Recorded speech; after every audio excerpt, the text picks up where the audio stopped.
Hello everyone, आज क्या पढ़ने वाले हम लोग? सेलों का श्रेणी क्रम संयोजन। जैसे रेजिस्टेंस का होता है, यानी प्रतिरोधों का श्रेणी क्रम होता है, पार्श्वक्रम होता है, कैपेसिटर्स का होता है श्रेणी क्रम और पार्श्वक्रम, वैसे ही हम लोग करेंगे सेल का श्रेणी क्रम और पार्श्वक्रम। तो अभी हम लोग पढ़ने जा रहे हैं केवल श्रेणी क्रम। हमारे पास दो सेल हैं जिनका विद्युत वाहक बल E1 और E2 है, आंतरिक प्रतिरोध R1 और R2 है। दोनों को श्रेणी क्रम में प्लस माइनस जोड़ दिया। इनके बीच का टर्मिनल वोल्टेज A और B है, तो VAB हो जाएगा, VA माइनस VB। इनका क्या हो जाएगा? VB minus VC। इन दोनों के बदले में मान लेता है, तीन लाइन का मतलब होता है इक्विवेलेंट। इसके बदले में एंड पॉइंट A है, ये C है, एंड पॉइंट A और C है, इन दोनों को मिला के एक कर दिया, जिसका विद्युत वाहक बल E इक्विवेलेंट और R इक्विवेलेंट हो गया। ठीक है, हम जानते हैं कि सीरीज में श्रेणी क्रम में क्या होता है, I इक्वल टू क्या होता है? नियत होता है, कांस्टेंट होता है। I क्या हो गया? नियत। तो अगर हम बात करें यहाँ पे I है, तो यहाँ पे भी क्या है आपके पास? I है। यहाँ पे भी क्या होगा आपके पास? I होगा। तो दोनों सेलों का टर्मिनल निकलना है वोल्टेज VAB। इसको क्या कह दिया? विभवांतर है ना, तो VA माइनस क्या हो गया? VB। E के जगह पर क्या लिखेंगे? E1। I तो कांस्टेंट है, I रहेगा। R के जगह पर क्या लिखेंगे? R1। बताओ, VB minus VC।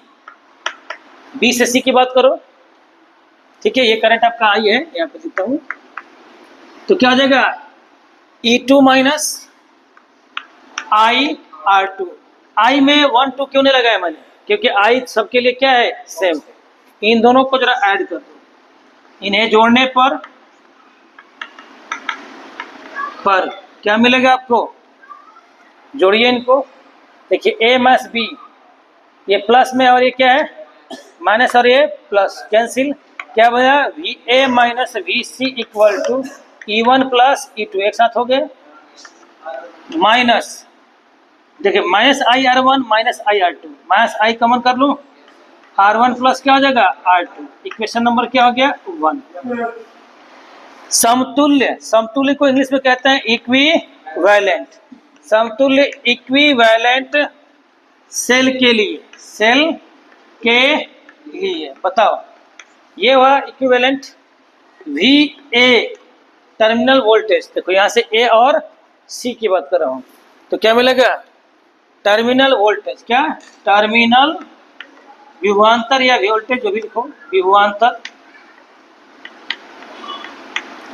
VA minus VC equal to, वहां देखो जरा, यहाँ पे क्या लिखेंगे? E equivalent I R equivalent. Equation number 2। देखो VA माइनस VC ये भी है, VA माइनस VC ये भी है। ठीक है, समीकरण 1 तथा 2 से E equivalent minus I R equivalent equal to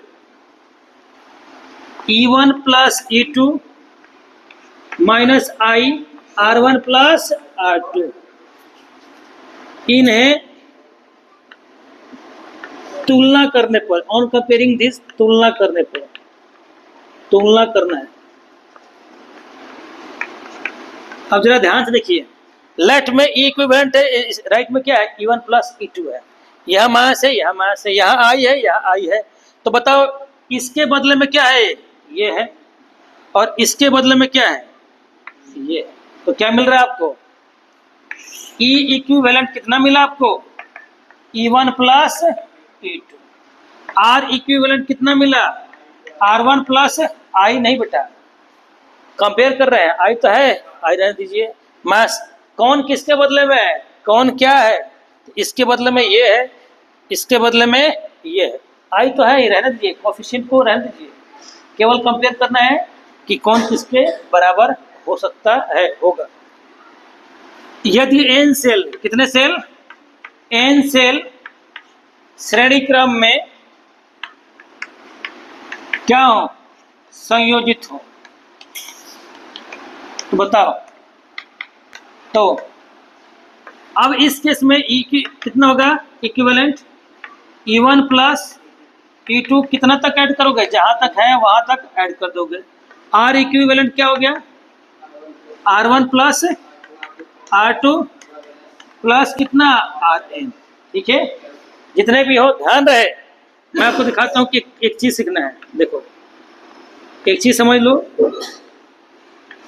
देख इसका प्लस माइनस ये E1 है, ये एक क्या है E2 है, धारा इधर फ्लो कर रही है I, तो ये जो होगा E इक्विवेलेंट आपका होगा E1 प्लस E2।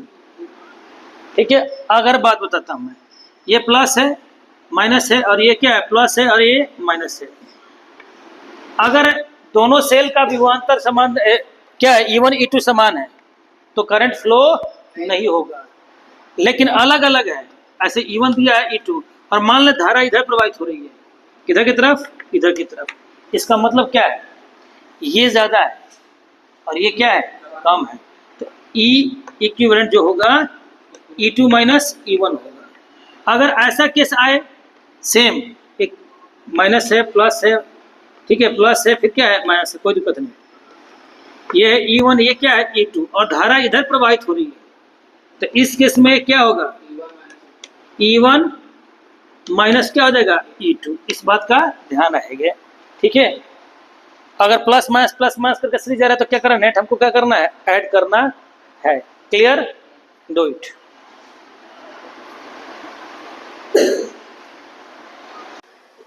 जीवन का नियम। हेलो एवरीवन, तो आज हम लोग क्या पढ़ेंगे, हम सेलों का समांतर क्रम संयोजन। पहले क्या पढ़ा था, श्रेणी क्रम। तो हमारे पास दो सेल हैं जिनका ईएमएफ यानी विद्युत वाहक बल क्या है E1 E2, इंटरनल रेजिस्टेंस क्या है आंतरिक प्रतिरोध R1 और R2, धारा क्या है इनसे I1 और I2 दोनों मिलके क्या हो गई I। ठीक है, इधर की तरफ देखो, ये इक्विवेलेंट क्या हो गया, इन दोनों के बदले में नेट ईएमएफ कितना हो गया E इक्विवेलेंट और नेट आंतरिक प्रतिरोध R इक्विवेलेंट, करंट क्या रहेगा आपका I।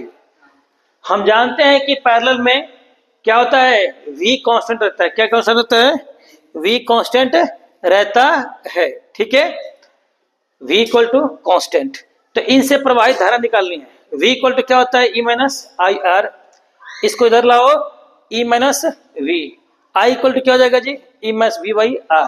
इसी कॉन्सेप्ट का यूज करके हम क्या करेंगे, निकालेंगे अलग अलग I1 और I2 पर निकाल लेते हैं। बताइए, दोनों सेलों से प्रवाहित धारा I1 इक्वल टू क्या होगा, इस कंसेप्ट का यूज करो, E1 माइनस V बाई क्या हो गया R1, V को सेम रखना है कांस्टेंट है।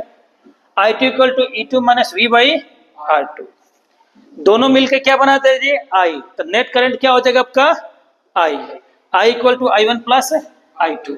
I1 कितना हमारे पास E1 minus V by R1, I2 कितना E2 minus V by R2। ठीक है, एक काम करते हैं, इन दोनों को अलग कर रखें, E1 by R1 minus V by R1, LCM क्या करेगा R1 होगा ना, फिर से यही आएगा, अलग कर पार्ट कर रहे हैं हम लोग, E2 minus R2 V minus R2, इसको और इसको एक साथ कर लीजिए, E1 by R1 plus E2 by R2 minus कर दो V 1 by R1 plus 1 by R2।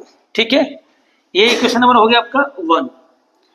अब क्या करना है, समतुल्य प्रतिरोध के लिए, समतुल्य प्रतिरोध देखिए इस पर, इसमें विद्युत वाहक बल कितना है जी EMF E इक्विवेलेंट, आंतरिक प्रतिरोध R इक्विवेलेंट, करंट क्या है I, तो I इक्वल टू क्या होगा, इस कॉन्सेप्ट का यूज करके E equivalent minus V upon R equivalent, इसको थोड़ा अलग कर दो, E इक्विवेलेंट होता है R इक्विवेलेंट माइनस V अलग 1 अपॉन R इक्विवेलेंट। समीकरण 1 तथा 2 से, एक कितना हमारे पास है, ये वाला 1 है और ये वाला 2 है, तो 2 को पहले रख दिया, 1 को बाद में रख दिया। 2 कितना है जी E equivalent upon R equivalent minus V into 1 upon R equivalent, अलग कर दिया। ये वाला उठा कर रख दीजिए उधर एज इट इज। अब जरा कंपेयर करिए, देखिए इसका मान और इसका मान, E equivalent upon R equivalent equal to कितना है E1 by R1 plus E2 by R2। ठीक है, चलिए, एंड जरा इसको कंपेयर करिए और इसको कंपेयर करिए, क्या मिला आपको? 1/r equivalent equal to 1/r1 plus 1/r2 मिला ना। तो जरा देखिए हमारे पास, इसको पहले सॉल्व कर लीजिए, आर इक्विवेलेंट निकाल लीजिए, इसके बाद इसको पुट करके हम ई इक्विवेलेंट निकाल सकते हैं। यदि एन सेल समांतर क्रम में संयोजित हो, क्या हो? तो क्या करना पड़ेगा? सेम कंडीशन, ई इक्विवेलेंट बटा R equivalent equal to E1/R1 plus E2/R2 plus कहाँ तक? EN/RN। 1/R equivalent equal to 1/R1 plus 1/R2 plus 1/क्या? RN। इस कंसेप्ट का यूज करके हम नेट इक्विवेलेंट यानी समतुल्य ईएमएफ यानी विद्युत वाहक बल और समतुल्य क्या? आंतरिक प्रतिरोध निकाल सकते हैं। ध्यान रखना, जब भी करंट फाइंड करना होता है तो नेट वोल्टेज की बात करते हैं, नेट रेजिस्टेंस की बात करते हैं। ठीक है, थैंक यू, कर लीजिए।